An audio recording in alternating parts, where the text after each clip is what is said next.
Welcome to Season 2 of Heart of the Gulch. On today's surprise episode, we chat with Mallory Strange, owner and founder of Bach Babes.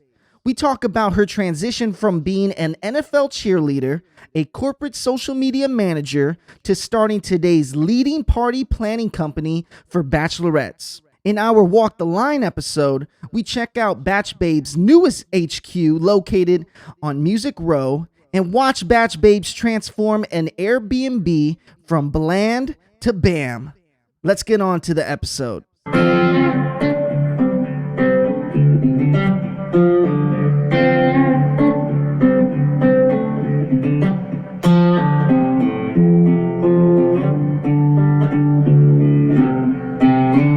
We are in the Heart of the Gulch. My name is Tony Mendoza, your host, and today's going to be a fun one, man. So today we have a lady from a small town in North Carolina. She was in social media, still is in social media, that's for sure, but also she was an NFL cheerleader. Not only an NFL cheerleader, she is now bringing the party to Nashville, Tennessee, Austin, Texas, and now Charleston. And my goodness, you're everywhere. So we got the one and only Mallory Strange with Bach Babes in the building. What's going on, Mallory? Thank you. Thanks for having me. Oh, well, you know, I have to admit, talking to you was probably going to be one of the highlights of this month because, let me tell you, because there's so much that has to do with Nashville that we're going to talk about right now that everyone's going to love. So, Mallory, welcome to the show. Thank you. Thanks. So you said you just flew in. Yes. You're constantly on the go. Basically, but I mean, I'm going from Nashville to Austin to Charleston. So really, it's like the best of all the worlds. Such a fun 3 cities. So, well, you know, so I love to talk about the business, but we're going to first get to learn who you are. Yeah. So small town in North Carolina. Where in North Carolina? Yeah, it's called Burlington, North Carolina, okay. Not Burlington Coat Factory. We're way smaller than that. So I grew up like on a farm, like the smallest small town ever. So moving to Nashville was just like a huge difference in what I'm from. But yeah, it's like in the middle of North Carolina. Probably no one even knows where it is. Well, I mean, North Carolina, whenever I think of North Carolina, I think, first of all, I think of that song, North Carolina Stand Up. But yeah. that's to beat. Now, I got to ask, are you a big sports fan? I am, yeah. Which college team do you root for in North Carolina? Okay, well, I went to East Carolina University. So that is a big football school. So love ECU. But I mean, everybody thinks of like Duke versus Carolina, Chapel Hill, whatever. If I had to go with one of them, I would say Chapel Hill. But I'm ECU forever. Hey, I love it. Yeah. So inside North Carolina, and you said you went to school there. So, I mean, what were some of your experiences in school? Because obviously, if you made it to be an NFL cheerleader from Texas A&M, I know personal people that are Dallas Cowgirl cheerleaders, and that's challenging. So did you always go into dancing growing up? Yeah, so I was always a dancer growing up. So people hear NFL cheer and they're like, oh, you can do flips and you're a cheerleader. That's not me. I was a dancer. So I danced competitively from like elementary school, high school, and then in college, I danced on ECU's dance team. I was the captain my senior year. I just like loved dance. So it was just natural for me to move from dance team to trying out for an NFL team. And Falcons has one of the best like dancing teams. So obviously Dallas Cowboys are known for being beautiful and like they're just like amazing, but Falcons is really known for dancing and doing like tricks and stuff. So I was like, that's the team I want to be on. That's crazy. So I never viewed it that way. So with all these different professional teams, right, that all have some type of dancing, cheerleaders, you name it, right? Yeah. They all have to have a certain particular skill set in each team. So talk about that a little bit, because I never heard that before. Yeah, so Falcons is obviously in Atlanta, which is a predominantly like hip hop city. A lot of music there is hip hop. So like that is what they're like really, really good at, is doing hip hop and they're really technical. So the dancers can always like do turns, do leaps, which not all teams do that. So it's like, it's really hard to make the Falcons cheer team. So I truly did not know if I was going to make it or not. I went there with like, if I make it, this will be like a dream come true. If I don't make it, this is, I guess, where my dance career ends. So going there, making it was just like, that's a pretty big pinnacle though. Because I know a lot of people that dance, and for them to even have the opportunity to try out to be an NFL cheerleader, it's almost nearly impossible. Yeah, it is so nerve-wracking going into those auditions. Like there are just so many beautiful girls, like so fit. Everybody's a great dancer. And you're like, there's 4 spots that all these girls are fighting for. It's like cutthroat, but you make friends there, but it's just like so hard. And so going in and actually making it was just insane. I was still in college whenever I made it. It was like my senior year, so I was finishing up. So after I made the team, I went back to North Carolina to like tell all my friends in school, and then moved directly from North Carolina to Atlanta to cheer. But what a lot of people don't know is you have to have a full-time job to be a cheerleader. So the pay is not really there for cheerleaders. It's really like, I think of it as, I grew up dancing. I didn't really make money ever. When I was on ECU's team, I didn't make money. So it's not like I need to really like make money as a professional cheerleader. So you have to have a full-time job outside of it. We like to say that we're wow women. So everybody on the team is like very well-rounded. They have like a career outside of it. They have a family, whatever it may be. And then the cheer thing is just like the cherry on top, basically. My goodness. That's a cool story, but yeah. I'm curious because, it is a passion project, I guess, at that level. But with so much money being thrown out to professional athletes, I think it's so interesting that cheerleading isn't considered at that level of cheerleading as a professional and as a sport to getting paid more. So what do you think about, cheerleaders that are currently out there right now, doing these amazing programs, but not getting paid as much as the professional athletes that are football players? It definitely is like not ideal. But again, I never made money dancing growing up. So and I also made a lot of friends. I made a ton of connections. So I ended up working for Home Depot, which in corporate, and Arthur Blank is the owner of the Falcons. He also owns Home Depot. So there's like a big connection there. So like I made connections through what I was doing. A lot of girls use the appearances to like make connections and meet people. So I mean, it's honestly, like you said, a fun, like, side passion thing. So it's the highest level of networking, I guess. Yeah. I mean, and now you said Home Depot. I'm not going to let you go without talking about Home Depot because, that's where it was 2020 when you actually started coming up with the concept. Yeah. But, you were working out of Home Depot as social media. What exactly did you do with Home Depot and social media? So I started out doing affiliate marketing, which not a lot of people know what that is. It's basically like, if someone is coming to Home Depot and we are sending money to them, it's a lot of very technical stuff. It was basically marketing for Home Depot. And then I went into social media. So I did a lot of like graphic design. I would go to shoots, like for the commercial shoots, and I would be there shooting content for social media. We did paid social media. And then I also did influencer marketing at Home Depot. So like we had a campaign that was like people made sheds. So like an influencer, we would give them a budget and they would go make a shed in their backyard, a she shed, make it cute. And we would get their content from it and post it. So it was honestly a really fun job. I loved working for Home Depot. Well, obviously, Home Depot is one of those, a lot of people from the previous company I used to work for, a lot of them came from a Home Depot, and it's because Home Depot really did a good job of leadership. Oh, yeah. And, but speaking of that, because it was all social media then, what were some of the traits or some of the tips that you learned doing social media in a corporate environment that you bring to Bach Babes today? Yeah, branding is a huge thing. So like at Home Depot, it's Home Depot before the commercial even starts. Like it's like you hear that guy's voice, you see the orange, it is Isn't Home it Depot. Dun Dun Dun? Yeah, exactly. The song. The There's like a specific guy that's in all the commercials. So like branding throughout, it has to be perfect. So for me, when I was starting Bach Babes, I'm like, I want this to be a brand that when you see some of our content or you see our logo, you know exactly who it is. It's all like the same, basically. Also, you have to be meticulous. If 15 people are working on the same campaign, you can't know that Mallory made it. You have to know that Home Depot made it. So every little detail has to be correct. I also did some event planning at Home Depot. We would have like a big conference in Vegas every year, and I would go and like set it up, make it pretty, do the things that kind of I do with Bach Babes now. And so I kind of brought that event planning side into it. And yeah, a lot of it honestly transitioned over working with influencers. Now we have a ton of requests from influencers doing their parties, doing their bachelorette trips. Of course they do. Yeah, we love them. So basically I learned how to like talk with them and know what a contract between us should look like. A lot of the stuff honestly transitioned over. And I listened to a few of your interviews yourself because I think it's so interesting that, going into creating this business, you never knew how to create a business straight off the ground, right? And shout out to you because that's amazing. Thank you. But before we get on to Bach Babes and everything like that, because it was 2020 is when you relocated to Nashville. But what I think is so interesting is you talked about earlier before the show was on, you said, man, it's just you. And I'm just like, for what you just said right there about it has to look Bach Babes. Yeah. Heart of the Gulch has to look Heart of the Gulch. So maybe it's my own scared, being scared of having anyone come on the show,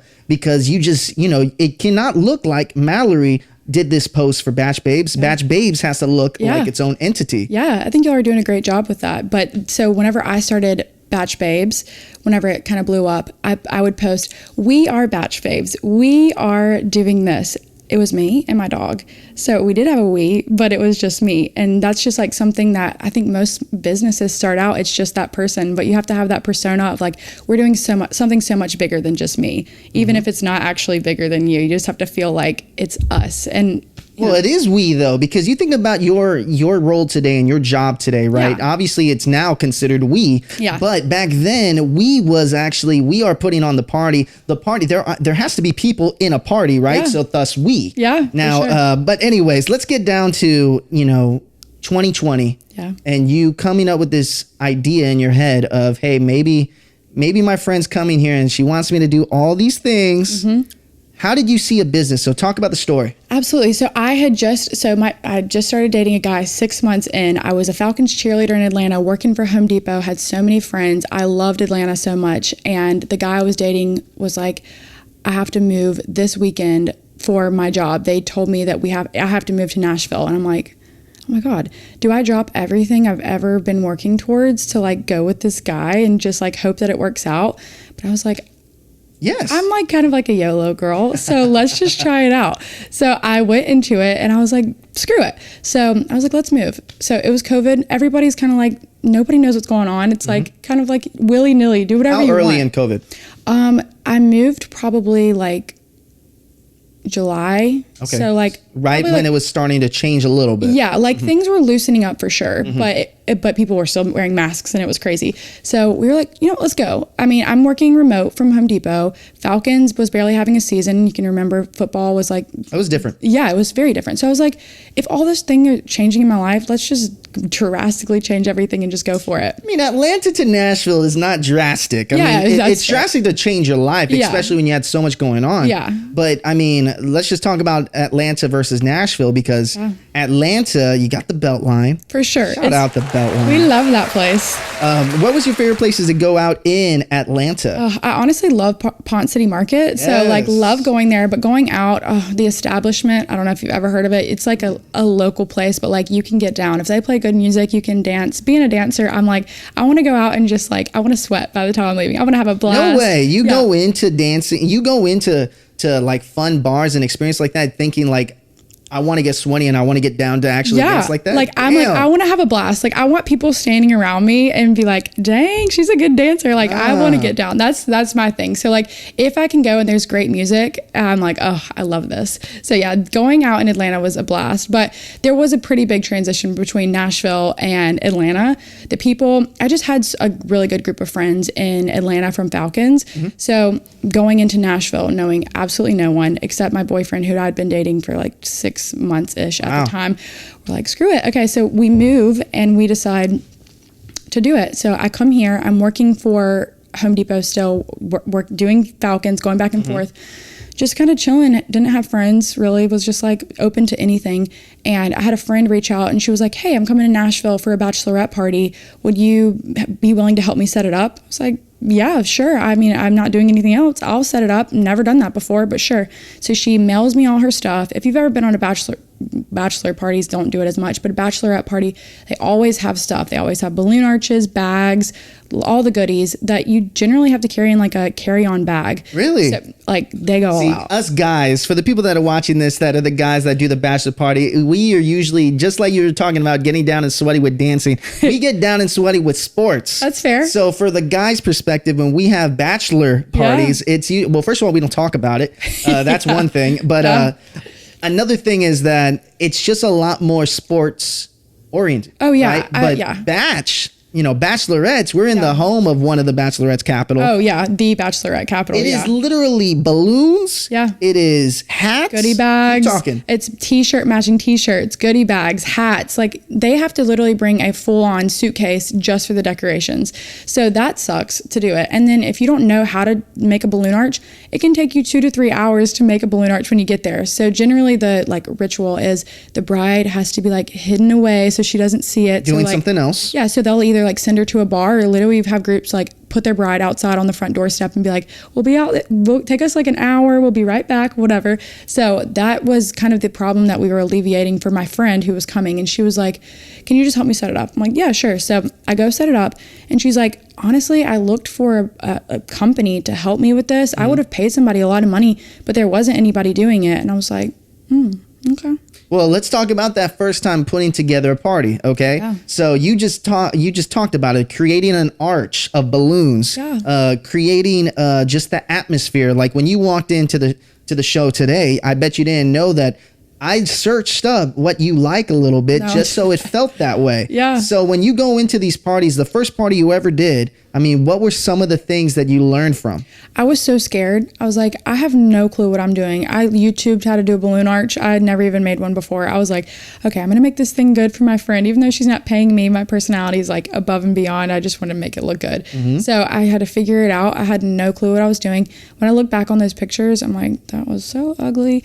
But it was just the first time I'd ever done one. So it probably took me 3 to 4 hours to set this thing up, and just I was sweating. I was running around trying to figure it out. Things were popping. I was like, oh, this is horrible. Now it takes us an hour to do it, and we have completely changed the techniques of the way that we do it. But that first party, it was just kind of sink or swim. You got to figure it out. Even though they weren't paying me, I was like, I still want to make it look good. And I mean, we also think about having so many people that are trying to create these awesome experiences for, the brides or divorce parties. And first of all, let's talk about that. So how many variations does Bach Babe go into? The types of parties? Yeah, anything. We've done anniversaries before. I want to do a divorce party so bad. You haven't yet? No, I want to. Yeah, I hope so. If somebody out there is thinking about getting divorced, let me hit know. Mallory up. Let me know. Yeah, we do birthday parties all the time. 21st birthday parties are huge in Nashville, so we do those a lot. We've done anniversaries, graduations, obviously bachelorette parties. Bachelor parties, I try to stay away from. Why so? Because groups will ask for all this stuff, ask us to plan their itineraries, help them, whatever. Mm-hmm. Guys get there, they get one drink in them, and they're like, screw everything. Let's just hang out. Let's go to a bar and just sit there. We don't care about the decorations. They just willy-nilly. They're just I'm down to just hang out. We're simple creatures, okay, yeah, Mallory? Exactly. It's not, but see, that's the thing. Women pay attention to the details. Yeah, absolutely. And what makes a party, I'm assuming, it's the for a bachelorette party is the details. Yes. So talk about those details Yeah. that you had to figure out on your own. And how long did it take you before you started building a team? Yeah, so with that first party ever, basically, I wouldn't even say that I paid attention to the details. I was like, let's just get this thing up. They can take pictures with it. It's fine.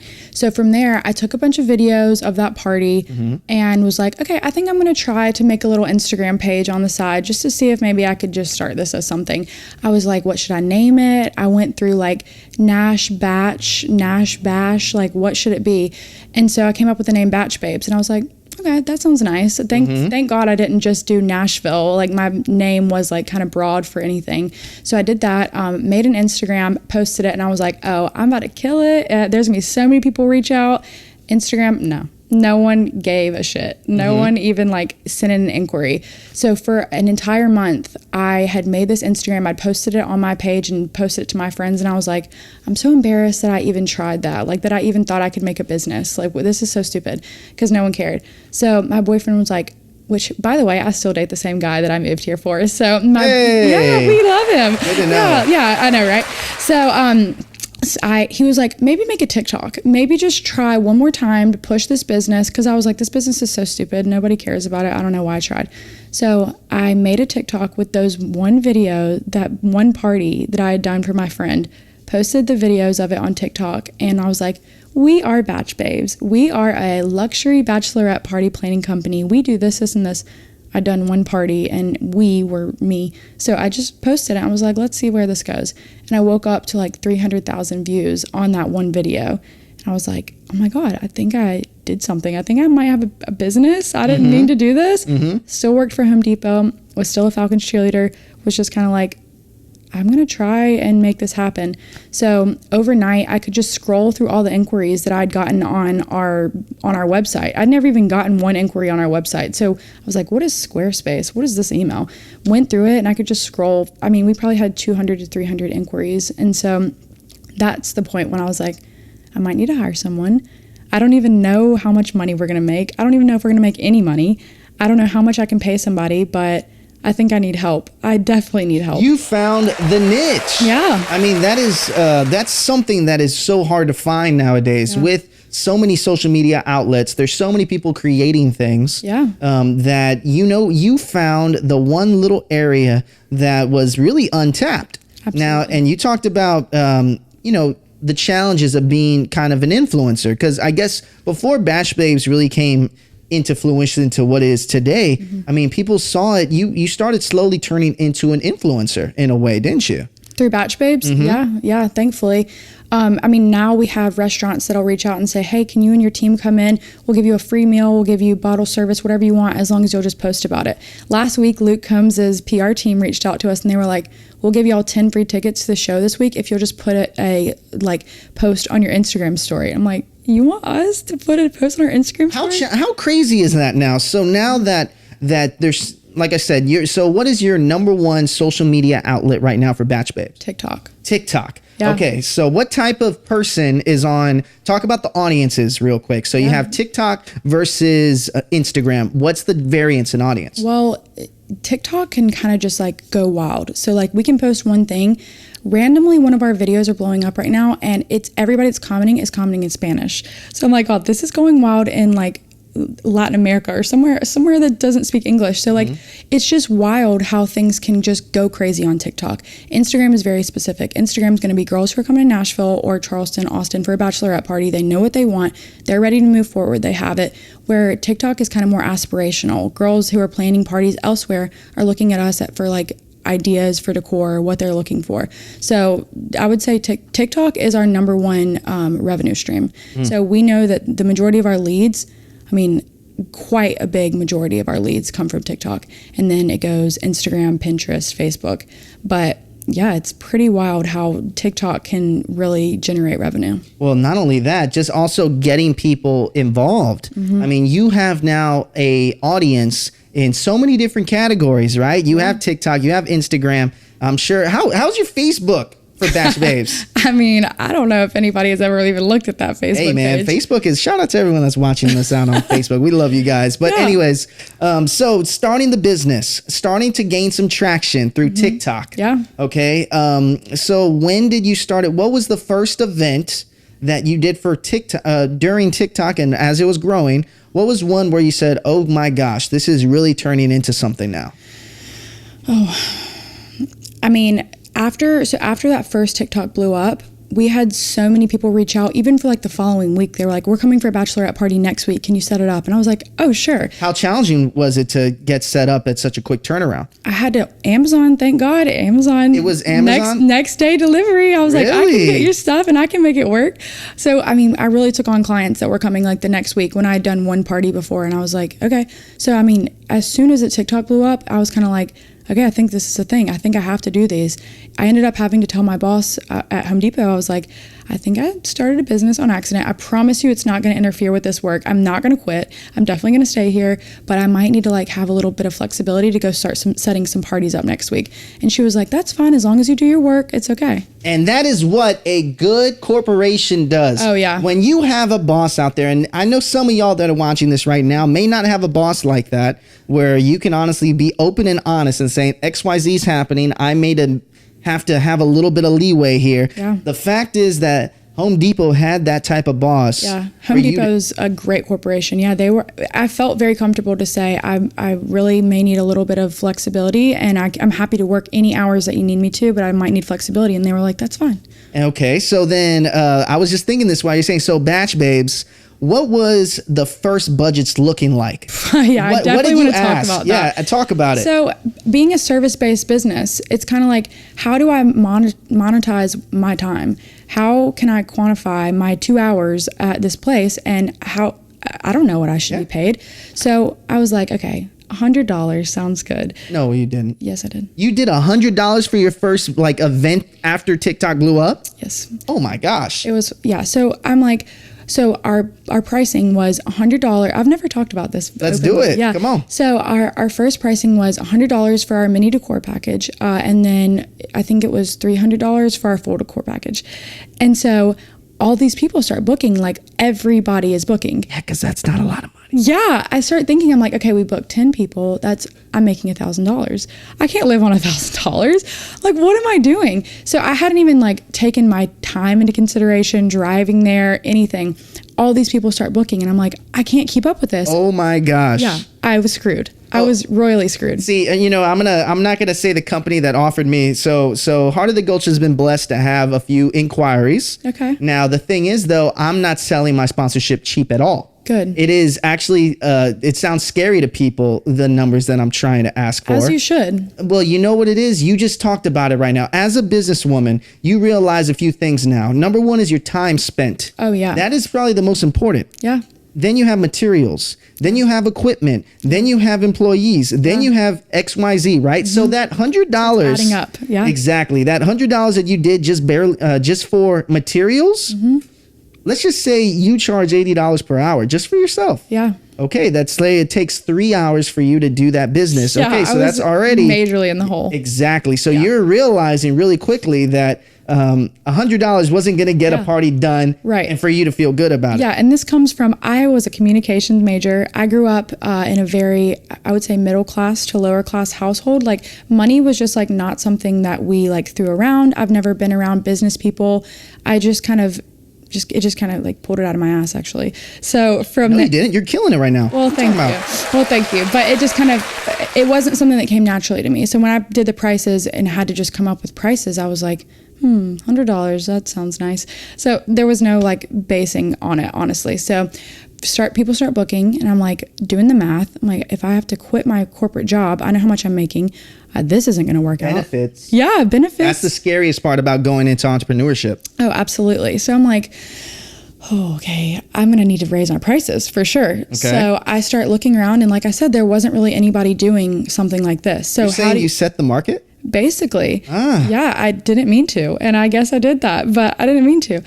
So I had to go like look around and be like, okay, people that plan weddings, how much are they planning weddings for? That's a very different budget. Yes. But okay, I'm like, okay, scale that in, and let's just try.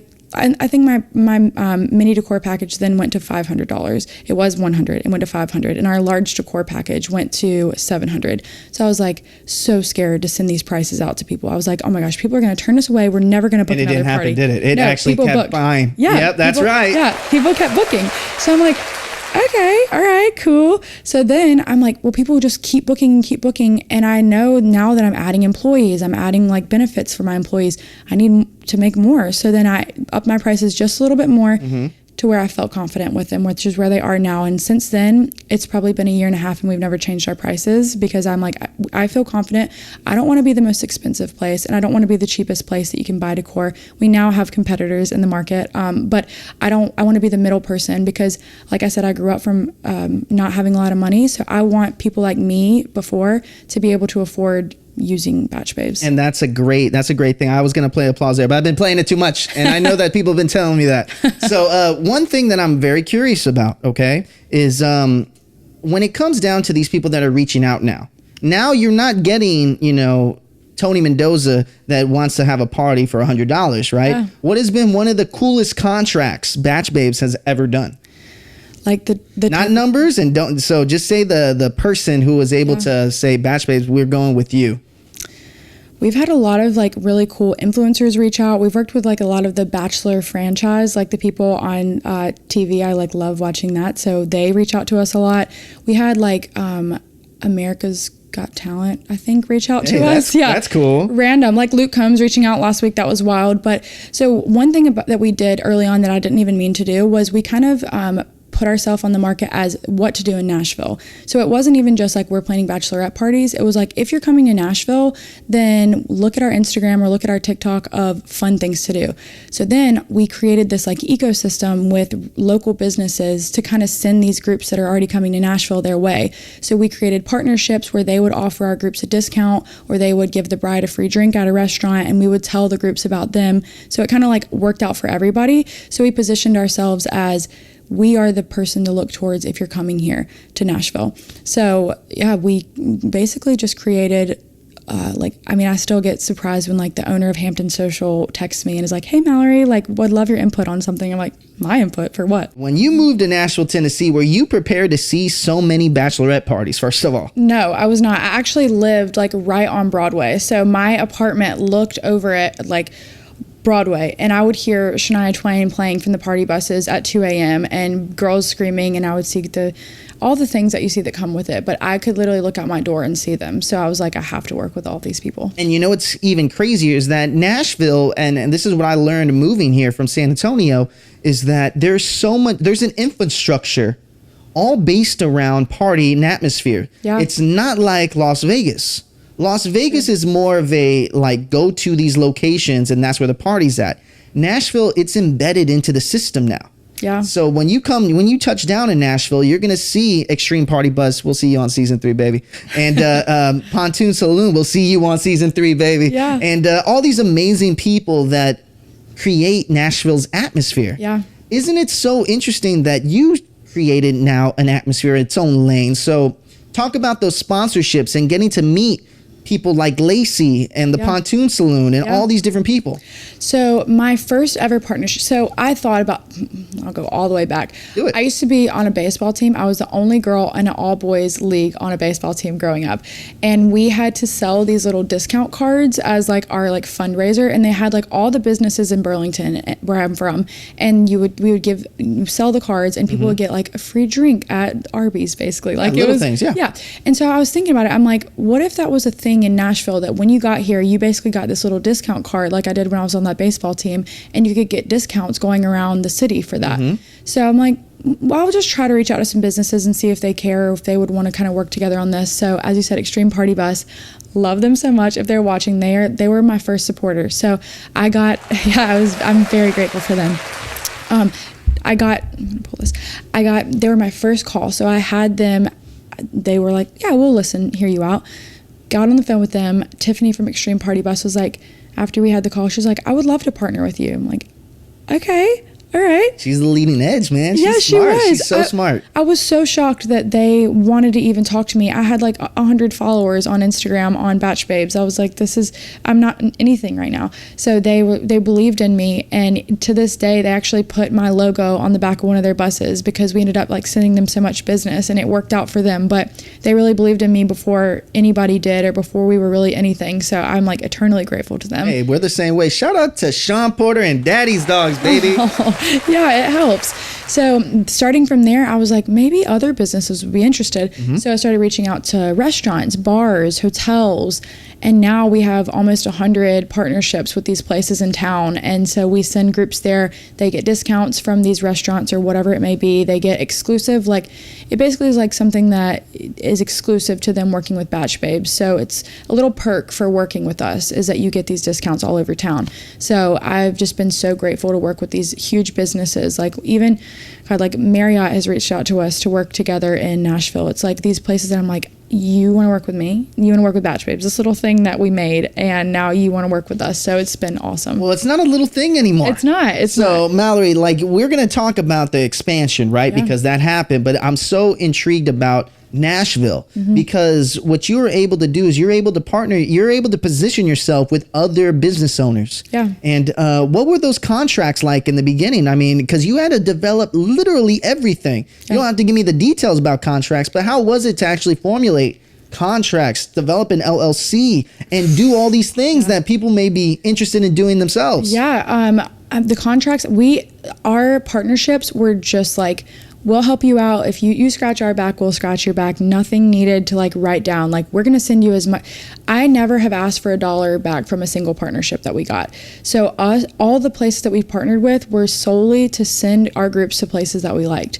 I just don't want my groups going somewhere that I wouldn't recommend them to go to. So I don't ask for affiliate money back. I don't ask for anything. It's just like, I want a relationship with someone in Nashville that I know my groups will enjoy and they can go to there. So never put a contract like that up for any of our partnerships. Wow. But the LLC side of things, all of that was so hard. The world does not make it easy for a business owner. As I'm sure you figured out, like, filing an LLC is like, they make it so difficult for no reason.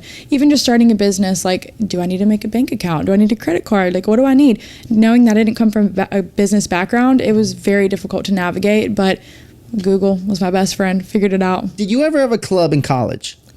Did you ever? So when I was telling you this before we got on the show here today, is that I created a show at Texas A&M. Mm-hmm. And that show, I had about 8 other creatives working with me and working under me to build this show, right? The popular kids, basically, is the way I look at it. And what was so interesting about it, though, is I realized really quickly that with people that I have on the show, I needed to have a way that they can use money that they can get around if they needed to. So business expenses in a way. Yeah. So I'm guessing when you were going through college and everything, you never led a bigger team to kind of get things. No. To get the ball rolling on how to do it? No, I mean, and I would have never said that I was entrepreneurial before, like never had a business-minded mindset, but thinking back on it now, this has happened. I've had so many people say, did you have a business before? Did you try something out before? Funny story, but when I was very young, like this was kind of just my personality.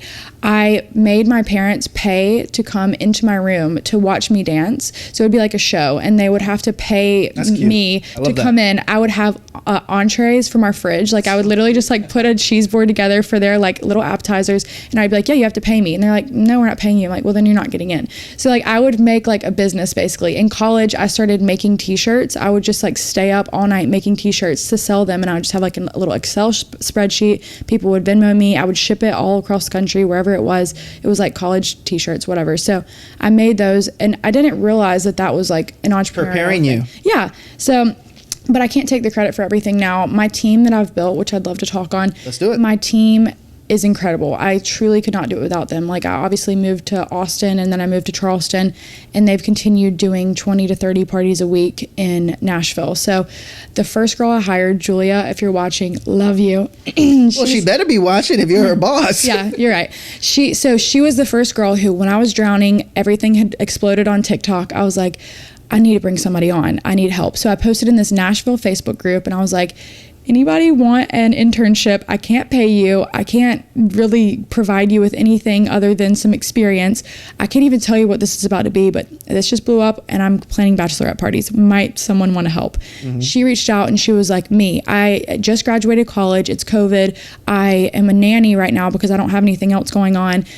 You don't need to pay me. I'll do anything that you want. So after she would get off her nanny job, which was like 8 p.m., we would get on the phone until midnight talking about what was going on, how we needed to make processes, what we needed to do. Didn't pay her. I couldn't pay her because I was making $100 a party, in case you forgot. Mm-hmm. There was no money. So she started.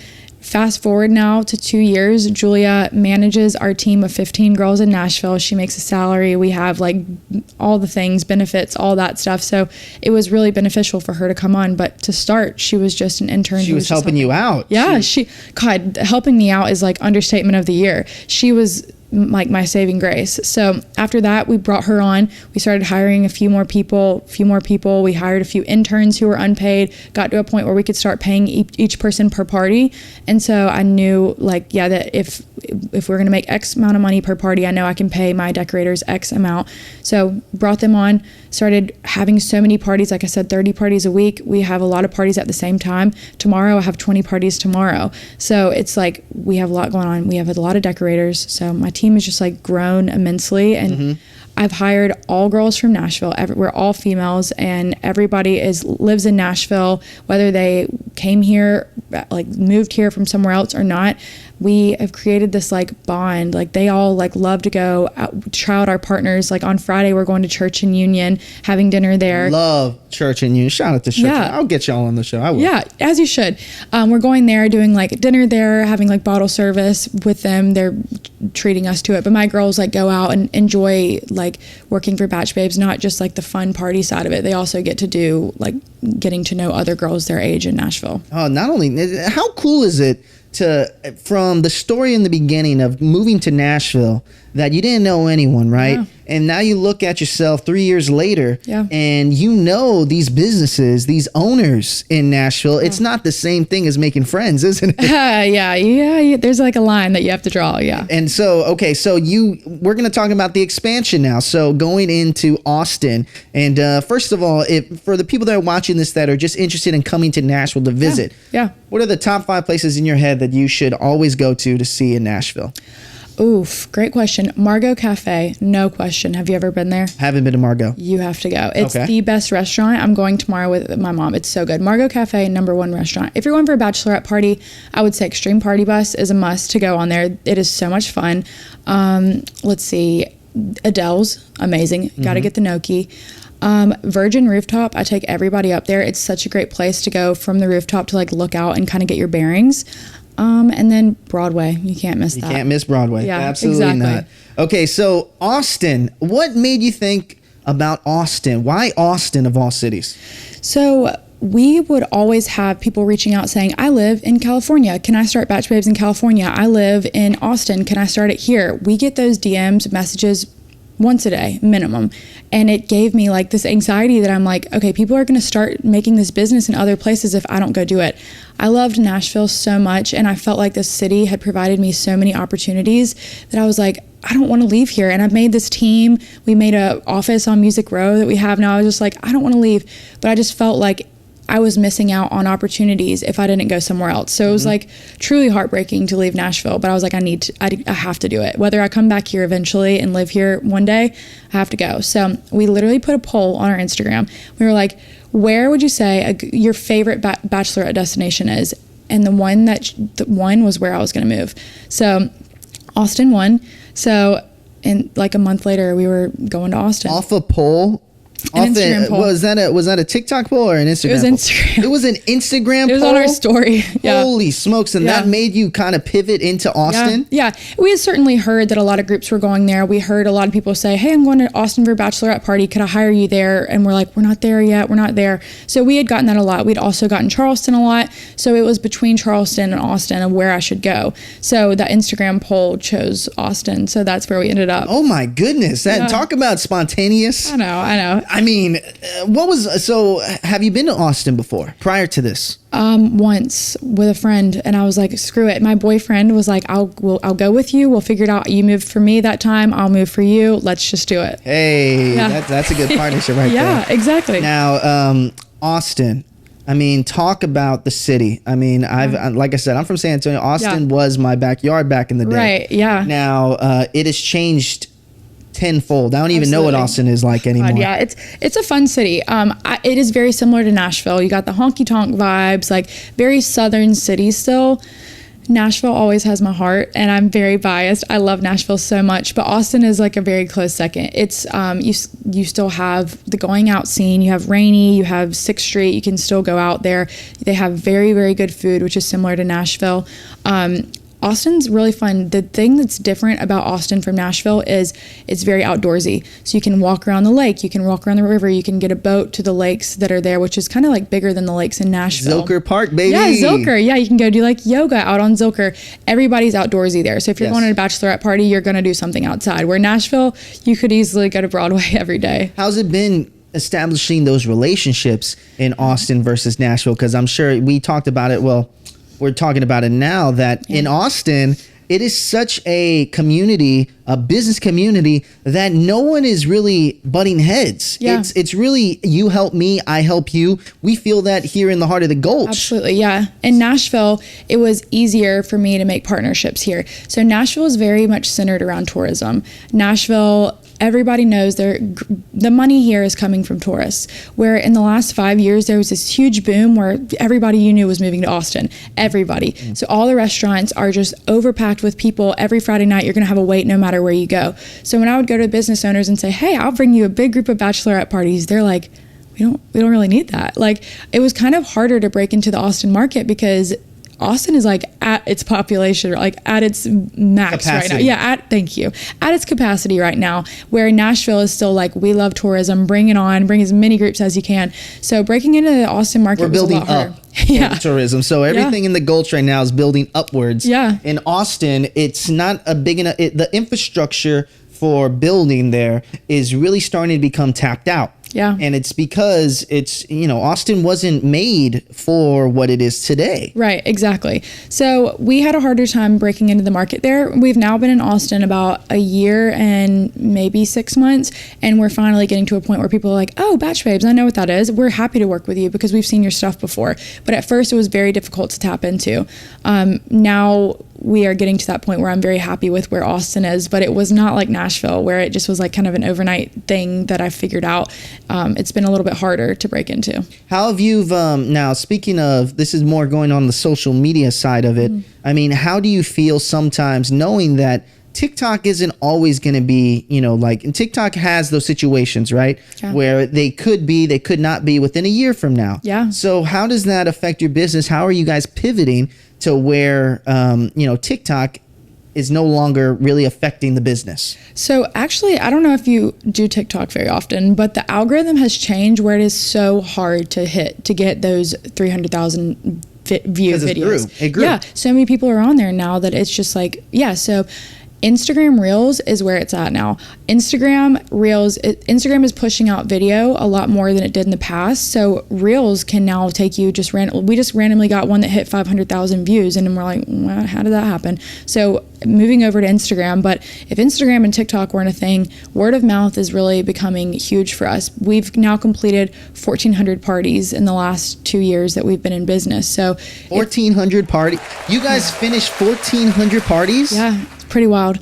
So with that, every party has around 10 to 15 girls. So then those people talk to those people. It's 150,000 people, man. Yeah, it's crazy. Good at math. Yeah, it's wild. So basically word of mouth is kind of where people are hearing of us now. If social media went away tomorrow, it would be word of mouth. I think that's the scary thing for businesses like myself, right? It's like, okay, you're so handicapped on YouTube, right? So YouTube is the exact same way as Instagram because they're all pushing now Reels, right? And I make a lot of my views through Reels right now. But the thing is, though, I think you've seen this already. Your best asset is meeting these actual business owners and partnering up with them so the revenue continues to come. Absolutely. Regardless of YouTube dying or not tomorrow, at the end of the day, I still know yourself and I know few other people. That is, I think, the beauty of being in business today is that, yes, you are handicapped a little bit by social media, but you also are making money by meeting real people. People cannot forget that. Right. And the businesses that we've made partnerships with here, I mean, I can't thank them enough for how much they've pushed us out. We get people all the time that are like, oh, I made a reservation at this restaurant, and we mentioned we were a bachelorette party and they told us about you guys. So even though at first it seemed like the partnerships were really just to like help out our partners, it's like really coming full circle that they're telling people about us. All right. So some quick hit questions before we go on to your crowd noise section. Okay. So, Austin, 5 things to do in Austin if you're going for a bachelorette party.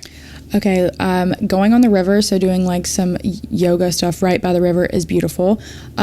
Rainy Street is going away. Well, they're kind of tearing Rainy Street down. I don't know if you heard that. So, yeah, sucks. It's time. So Rainy Street is a must if you're going anytime soon. The best restaurant in Austin is De Nada. It is a Mexican restaurant. Oh my God, it's so good. The margaritas are amazing. Definitely getting tacos. And then getting breakfast tacos is the thing that you have to do in Austin. And it's the sad thing about Nashville is that there is not a lot of great Texas tacos here in Nashville. I would agree. Oh, moving to Charleston, there is just no Tex-Mex. Look at you teeing me up right now. We're going to talk about Charleston right now. So I want to know what brought you to Charleston. Was it an Instagram poll? It was the Instagram poll from before when Charleston didn't win. But I'm from North Carolina originally. So my boyfriend and I have now been moving all around. So I'm like, I want to get back closer to family. And people are like, you should go to Vegas. You should go to Scottsdale next, wherever next. But I'm like, I don't know. I'm coming up on 30 and I'm like, I probably should chill out with the moving every minute. It's up to you. Yeah. So 30's not old. I'm 31. Okay, well, I would agree with that. So we're like, let's go back closer to home and just kind of see how we feel. So moving to Charleston was like, for me personally, was a good idea. So I knew that there was a lot of bachelorette parties there. I've visited quite a few times and I always see groups, birthday parties or whatever, people going there. So it just kind of made sense to do that next. Well, talk about the type of person now so things to do in Charleston that you guys are promoting today. I mean, what are some things that Bach Babes are able to put together in Charleston? And getting on the water. Everybody should get on the water. But the thing is, Nashville and Austin are so similar. Everybody goes for the yeehaw vibes. Disco Cowgirl is like our biggest, like the way that we decorate. And Disco Cowgirl is not a thing in Charleston. And what are the themes, real quick? Just Anything. that you do. Anything. Number one, for top three themes. Top three themes that Bach Babes does. Probably Disco Cowgirl would be number one. Final Fiesta is a huge one. I know, right? And then just like classic, like Last Fling Before the Ring. Those are like really big ones. But what we love doing is just like random themes. So a few weeks ago, we had a bride who was an electrician and her man was an electrician and they met through their jobs. So we're like, can you make like an electrician themed party? Electricity, baby. Yeah. So I was like, she found her spark. So we did it like off of, so we did it all off of like, she found her spark, like lightning bolts, like all this stuff. Yeah. I like that. Yeah. So we kind of like, we just had like somebody reach out for a Hannah Montana themed party. Truly anything that anybody wants, we'll make it come to life. What's a party that you had to say no? We had a WAP themed party. A what? Like Cardi B WAP. Oh yeah. WAP as in WAP, right? Wet ass that I'm gonna have to edit out later. Yeah. Unfortunately, it was it was basically a Cardi B themed party, which love, but they wanted those specific words, and we were like, no. My goodness. So, okay. And then, but we didn't stop. We got to talk about Charleston a little bit more. Yeah. So Charleston's the new venture, the new location, the new frontier. Mm-hmm. Now, you already said that Austin and Nashville are very similar. Yeah. Now, how is Charleston changed up the entire Bach Babe game? Yeah. So now it's very much like coastal vibes. A different type of girl is going to do her bachelorette party in Charleston than would Nashville or Austin. Those are huge party cities. While Charleston is still a party city, you go there to go like lay on the beach and just like enjoy more of a chill time. So we've had to kind of like pivot our packages to be more towards like the chill bride who is not looking for like the cowboy boots all over the wall and like the sparkle and the craziness. It's more of just like, they're just there to like have a good time. Comfort colors. Yeah, exactly. They want comfort colors and things like that. Okay. Yeah. 5 things to do in Charleston. Oh, I'm so new there. So I might not be able to give you 5, but going out on King Street, like going to all the bars on King Street and the restaurants and all the things, eating is a huge thing in Charleston. I can say I have not tried all the restaurants, but I need to. That is on my list, is just figuring out where the best restaurants are. Getting out on the water. The Saltwater Cycle is a boat that we partner with that you can kind of go out on with like a big group. It's a blast. Okay, and then I guess one of my last questions before we go on to crowd noise here has to do with yourself. So, by creating the party and putting on the party, what do you do, Mallory, when you go to relax, when you get away from work? Are you constantly still working in these locations where you're like, okay, this looks like an opportunity here? And do you ever turn it off? Yeah, no. People are always like, do you ever still wish that you worked for Home Depot or that you didn't do what you're doing now? No, but absolutely not. But I do miss that I could just close my laptop when I was done and walk away. Where here it's not a thing. I'm always constantly worried about like, are my girls okay that work for me, or is anybody stressed about anything? Is there a party something has happened? Have we gotten an email, some inquiry? Always that anxiety is just there. Now being 2.5 years in, however long, I'm like kind of okay with that anxiety. I just like live with it every day. It used to be where I didn't sleep. I was so overwhelmed that I couldn't just like relax. Now I've finally gotten to a point where I can, but the grind never stops when you own your business. Well, I'm talking about relaxing too. So where do you go out, Mallory? Where do you and your boyfriend go out to relax and get away from it? I have to like travel to like another country basically to do that. Yeah. I was just wondering that. Yeah. Like I actually went to Cabo a few months ago, and it was the first time I told my team, don't message me, don't text me unless there is like a huge emergency. Please don't even like let me know how things are going. I want to be like unplugged from everything. And that maybe even gave me more anxiety to not be getting updates. But like I have to truly like get far, far away, because I generally am traveling to Nashville, Austin, or Charleston. When I'm in these places, I'm working. I'm like talking to my girls, whether it's just like going out to coffee with a friend or you're something. in the heart of the Gulch right now, working. Yeah, exactly. I'm just here like seeing all my people. So it really never stops. I have to get far away. My goodness. I mean, because, all right, so then in the States, are you always, when you do go out to another city in the States to time out, because I'm sure there's people that are watching this right now that have a corporate job. I was one of those people that even on my vacations to Mexico, I brought my computer. Yeah. I don't know why. I just did it just to feel better. But when you go places in the States, right, Miami and you name it, right, are you now looking around thinking, can this work here? For sure. I mean, if I see a bachelorette party out, I'm going to go up to them and be like, oh my gosh, congratulations, congrats. I'm always thinking like, okay, I saw one bachelorette party. Maybe I'll see two. Okay, maybe this could be a spot for us, but would I want to live here? It just sends me into like a tizzy. But yeah, I mean, I'm always looking around thinking, oh, this is a great restaurant. Like this would be something I would recommend to my groups. Maybe they have a partnership. Maybe this is something that has a restaurant in Nashville or whatever. So yeah, it never stops. You have to live everywhere that you're going to create Bach Babes. At some point, it's going to get too big. I think we are at that point now where if I expand it again, I don't think I could do it. It's not a life that's conducive to just like living everywhere. You don't want to live in every party city in the world. Okay, exactly. We got to get on to these questions. Let's do You got it. We'll be right back with crowd noise.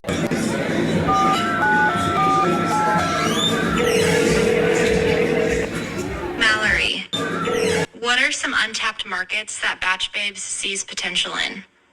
Also, what are some cities you think Bach Babes would not work in? Ooh, okay. Untapped potential. I don't even know if I should tell this, but we really want to get into the Airbnb space. We really want like Bach Babes Airbnbs that are like very girly, bachelorette focused. Specifically, I want to start one in Nashville. So I think and I would love to have one in every city. That's a long-term goal, but that's number one. And cities I don't think Bach Babes would do well in, there's a lot of them. Specifically places like very small towns like where I live. I think it could do really well in like Vegas, New York, Miami, Scottsdale, the big hitters. What are some areas of potential that you may think like, what are some areas that someone would never think? So Charleston's one of those places, I think. Really? Is that I would never have thought Charleston would be the next move for Bach Babes. Savannah is huge. Savannah is huge. I mean, we have people ask about Savannah all the time. I don't think I would ever go to a Savannah on a bachelorette party, but it is very close to Charleston, so maybe another step. And Atlanta. I know how much you love Atlanta. I know. We actually have had a lot of groups ask about Atlanta, and I'm like, what are you guys doing in Atlanta? Also, Asheville, North Carolina. It's like a small mountain town. A lot of people go there, which is kind of surprising to me. And bachelor parties go a lot to Asheville. Yeah, for sure. So I don't know, Lots but to do. You made it perfectly clear though that right now may not be the time to transition to the guys version Bach of it. Bros. Yeah, not yet. Not yet. That's a good name though. Yeah. All right, let's go on to the second question here. Hello, Mallory. What are the differences in parties between Austin and Nashville? That's a good question. Nashville groups really just are coming to have a good time. A lot of heavy drinkers, like they just want to go out to Broadway and have a good time. Where Austin groups kind of are in between. They love the outdoors. They still like to party, but they like the outdoors. So they are always going to spend a day on a boat, on the water, on like at the park doing something. I would say they're a little bit more outdoorsy, maybe more adventurous. Where Nashville people, they know what they're getting. They're getting going to Broadway, drinking, getting some good food. They know what they're getting. Austin's kind of like a toss-up of what you do. All right, and now for my question is more of how would you describe what's a good bachelorette versus a tough to deal with bachelorette? Okay, a lot of things. Let's do it. If I were on a bachelorette party, what is a good thing? Having a smaller group is ideal. Like I would say like 8 to 10 is perfect. If you go over 10, it's just like too many cooks in the kitchen. You have to figure out, it's hard to get reservations, hard to get in anywhere. It's difficult. 10 is the sweet spot. And you can get reservations for 10 people here in Nashville and Austin for 10? Yeah. Every time? I mean, it's not gonna be fun, but you can do it. When you get over 10, people are like, we don't want to talk to you, basically. But that's the first thing. What was your other question? Well, keep going on the good traits that you can be as a bachelorette. Oh yeah, okay.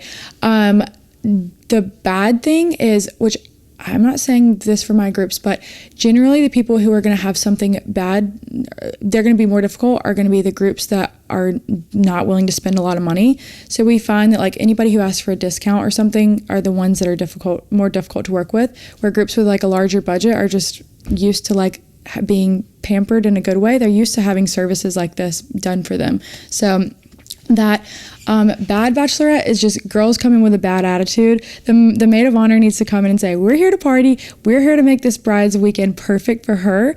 And so whenever we get groups that you can just tell that they're like fun people, they know what they're getting into, they're not taking it too seriously, that's a fun one. Whenever the group's like, we're doing this, this, and this, we need you to print this out, we need to do that, it's like, you're asking for everybody to be stressed out when you get to Nashville. Like, just come in. I love when groups are like, can you set up like a shot table at the door? So like when we walk in, like we just throw it back, and I'm like, I love you. Yes, we can totally do that. We're going shopping. Now, I want to know, what are some, so you kind of touched on it right there, but bachelorettes that are, what's the hierarchy of the bachelorette group?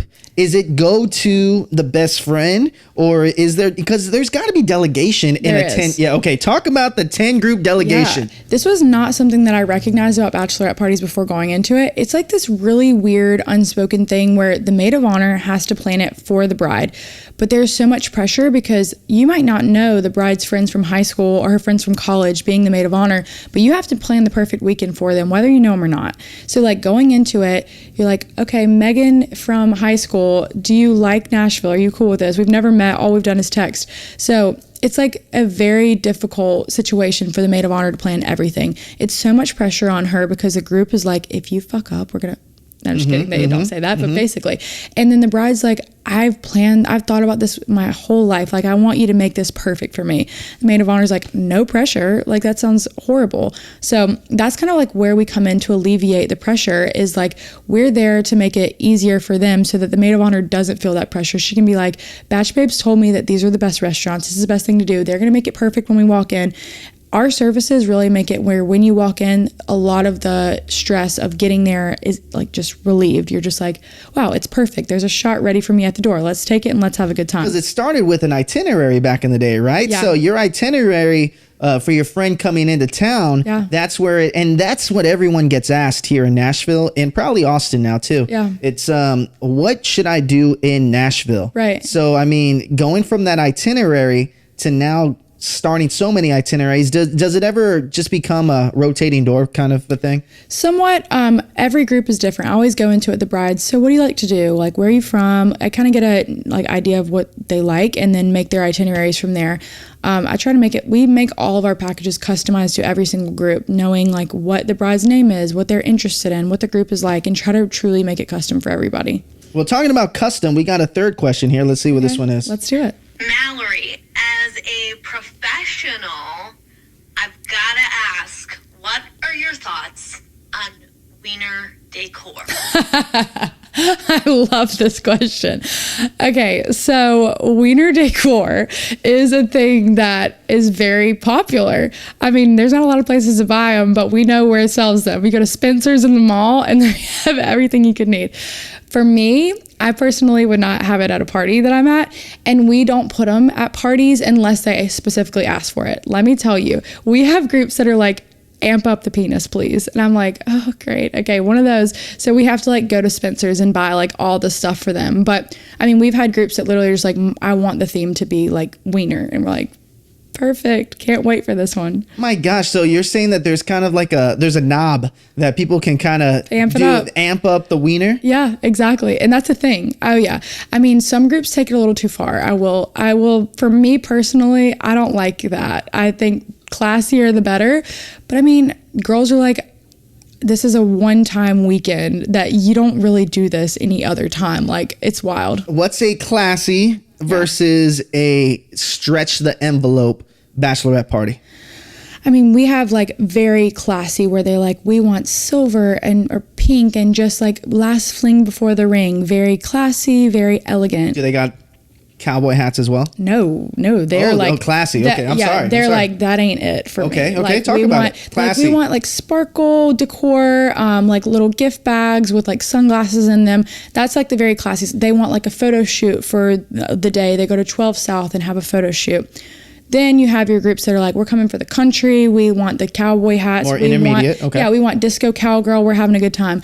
And then we have the groups that are like, we want to find a stripper. If you can find us a stripper. We also want like penis decor everywhere. We want all that. And I'm like, all right, well, we can make it happen. We've had groups say that they want like a penis cake before. We've had groups ask if we could deliver stuff to the strip club. We get kind of the entire gamut of things. We definitely have the groups that are like, please don't put anything inappropriate on our decor. And I'm like, we would never do that unless you ask for it. What's been the oldest group of bachelorette parties that you've ever hosted for? Probably like in their 60s. Yeah, we actually have like a 60th birthday party tomorrow. Not really bachelorette, but like we do everything. But like, yeah, we've had some like older bachelorette parties, which I love doing. How different is it compared to not 21? Let's not talk about 21-year-olds, but let's just talk about their 30s about to get in a, bachelorette. Very different. I can say there's a generational thing from my mom's age to me to where like, even if I'm at a restaurant, if the food comes out incorrectly, I'm not saying a thing. My mom's going to be like, this is incorrect. I'm like, no, she doesn't mean it. She is hardcore. I'm like, they're so hardcore. Yeah. So the generational thing of like the service industry for like the older generation, they're going to let you know how they feel. They're going to let you know exactly what they want. It's very specific. My generation's like, you can do whatever you want. I'm going to love it. But yeah, the generational thing is like, they're going to be very specific about what they want. And they're going to be very upset if one little thing goes wrong, which we do. I don't ever want anything to go wrong, but we have so many small details that go into every little party, whether it's like, every little detail you could think of, they're very specific about that. And so then girls in their 30s, what are they like? I would say they're kind of in the middle. They're like, you can almost tell when you're emailing them how specific they are. If someone's like, I just want pink and I just trust what you like, I know they're probably around my age. And it's never the bride, right? No. Well, every once in a while we have a very type A bride, and I actually love working with them because they know what they want, and I know the bride's going to be happy. That's like our goal, is making sure that the bride's happy. So if she's the one that's telling us what she likes and I'm working with her, I know she's happy. And reviews. Talk about the reviews real quick before we go into your day in the life, because we always go into the day in the life, but we'll tee that up in a minute. But talk about how important it is for reviews. Absolutely. And how people can also get in contact. Yeah, so reviews are very important to us. Reviews are scary. Whenever I do get a review anytime, I just like am terrified. Not that we generally get bad reviews, but as a business owner, you want only good things said about like your business. So I get terrified that there's bad, but I love getting good reviews. It's just like, it validates how hard we work. It validates my girls' hard work. And so I love that. But I mean, if anybody wants to write a review after they come to a party with us, would love nothing more. In terms of getting in contact with us, Instagram, TikTok, Facebook, if you actually want to plan a party, you go to our website and you fill out the form on our site, what you're interested in, what city you're in, and then submit it that way. And then we respond from there. Okay. And then, so I always end the show in two ways. The first way is always talking about hate. When you started this business, Bach Babes, right? There may have been someone that doubted you, or as social media has grown, as you've grown in your social media life and also creating this business, there has to have been bad reviews as well. Bad people that just like to talk in their Twitter fingers. You'll never see me in person because you won't. But anyways, how do you stay above it? How do you not let bad reviews, bad people, just people that want to be mean? How do you not let it get to you? Yeah, we did a segment on CNBC early on, and they were their comments, they have a really big reach, so it could reach anybody. People had huge. Yeah, it was. And so congratulations, by the way. That was awesome. Thank you so much.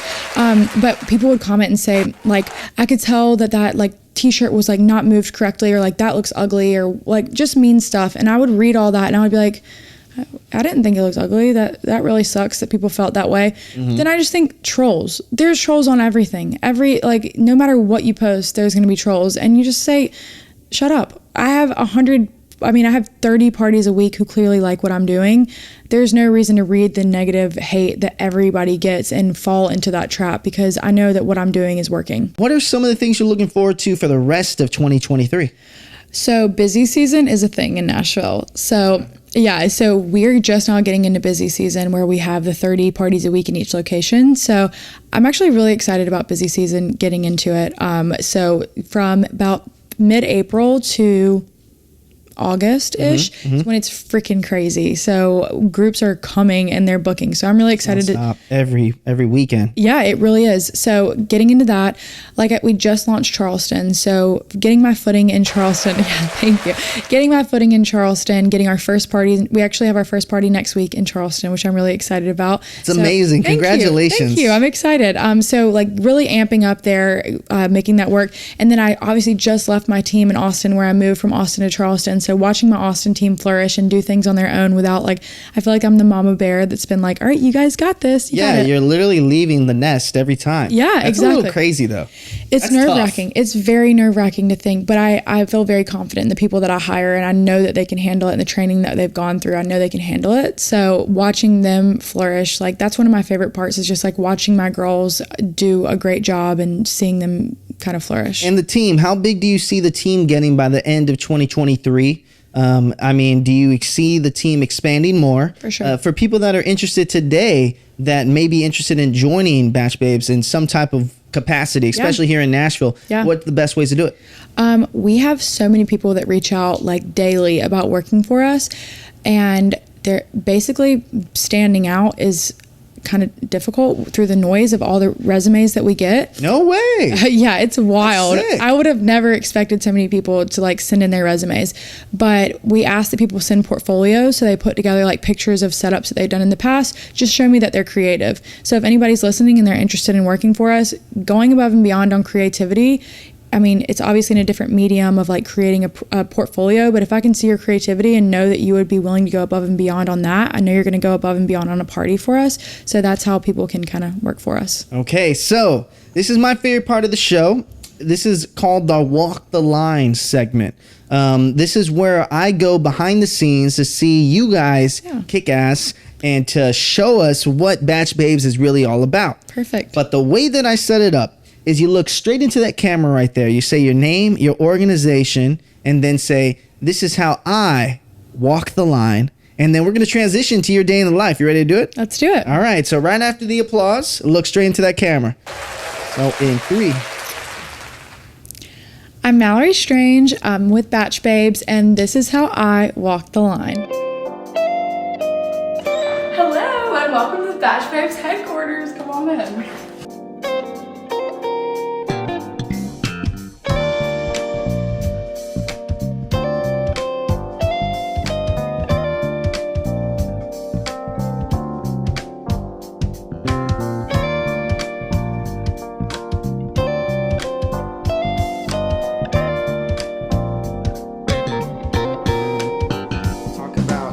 Everything pink, Okay, come on in. We love pink, clearly. So this is where our computer girls were getting back to our customers, doing the computer side of things. Super cute, calm, all the pink decor everywhere. Disco balls, just like our parties basically. We have Hey Woo Girls on the wall. That's what Bachelorette parties are basically called in Nashville. So we love the Woo Girls.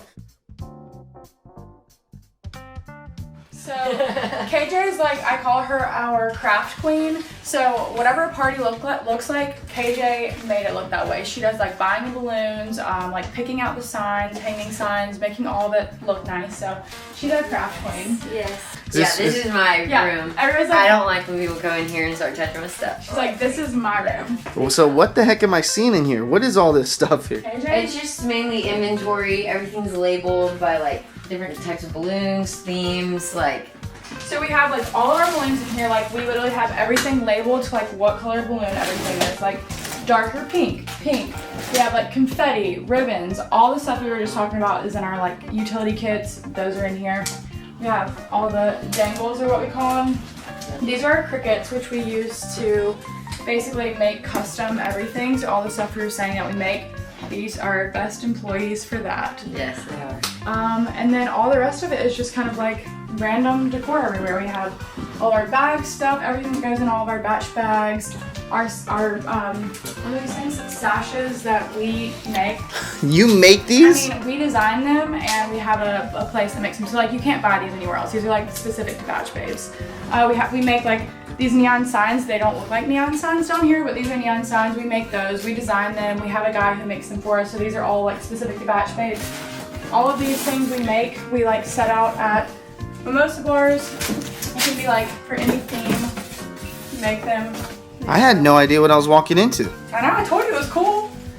Yeah, so we have like all of our extra inventory in here, which Probably a mess. is probably scary, but Oh my good. All the hats you can ask for? yeah. You're providing these people with the hats. Oh yeah, that's us. All of them that you see on Broadway, that's us. Yeah, and then we have this up here, more of our branding. Yeah, I know. Yeah, whenever we posted that we got this, that we made this office, it got over 1 million views. It's at like 1.5 million views on TikTok. So people loved this. But yeah, this is our space. We put all our boxes here when they're done. One of our employees are about to walk in. Just wait. You should just get ready. Hey. What's going on? We're filming for a podcast. Basically, I said to get Bess's reaction when she walked in. Hello. Yeah, we're doing an office. What did you just get? You just came from knocking out a party? I'm about to blow up for a party. Blow up for a party. Yeah. Is that Yeah, what they this- come here and like blow up the balloons for the parties basically beforehand. And Yeah. like, everybody just like comes and goes. It's kind of fun. It's like our like little Hideout. Yeah. You Yeah. never know who's gonna be in here. Everybody has a code. We just walk in, blow stuff up, leave. It's pretty fun.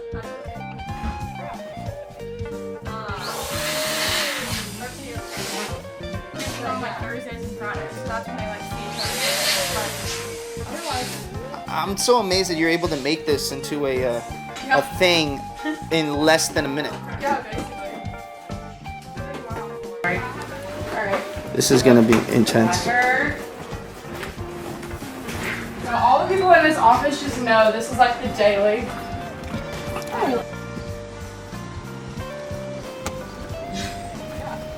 Ta-da! Yeah, you had one room. Yeah. That is. Bye. That's intense.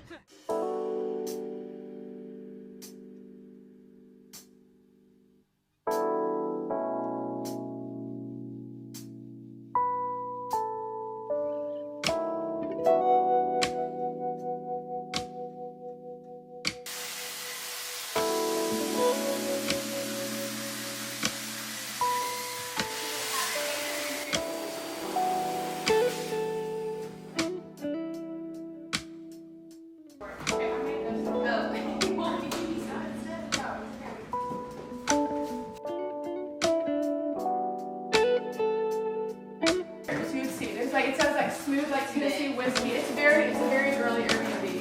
So it's like geared towards bachelorette parties. So I feel like Or especially the Bachelorette party, they're looking for the murals on the walls or neon lights, the neon signs, and like white walls, and all the places for their photo ops.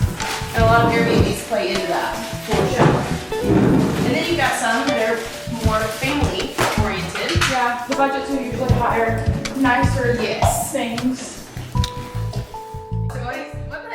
Let me see. Hold it up to me. Oh my goodness. One of these. They carry them around everywhere. Like you're gonna see that man on Broadway this weekend. I got a tree on my phone. Oh no. Our senior year of college, like drunk. Oh dude, that's terrible.